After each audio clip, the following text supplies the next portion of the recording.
Hello, my name is Robert Dodd, and I wanted to introduce you to a new science fiction motion comic called Lunar Stories.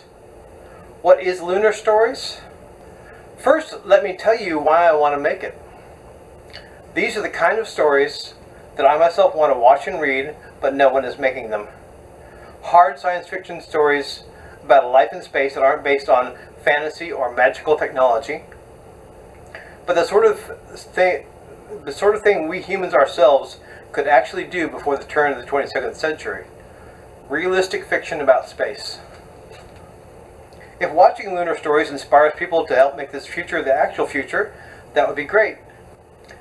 If it inspires people to study STEM in school, or inspires artists and writers like me to create art or fiction that depicts such a realistic future in space, I would love that.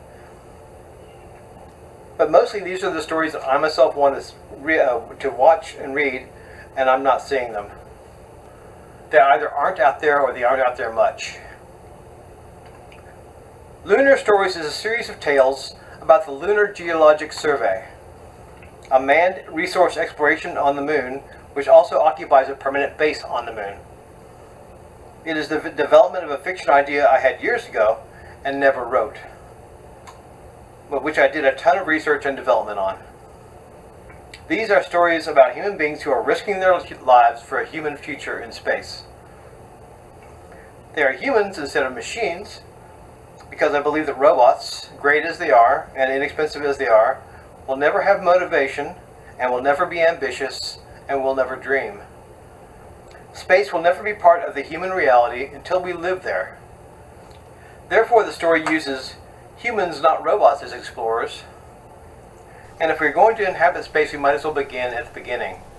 The moon is the closest and easiest place to go and to inhabit. The first episode of Lunar Stories will be coming out very shortly. This is an incredibly labor-intensive series to do.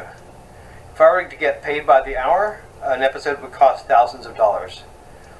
Fortunately for you, Lunar Stories is free, and it itself always will be for as long as I'm able to do it.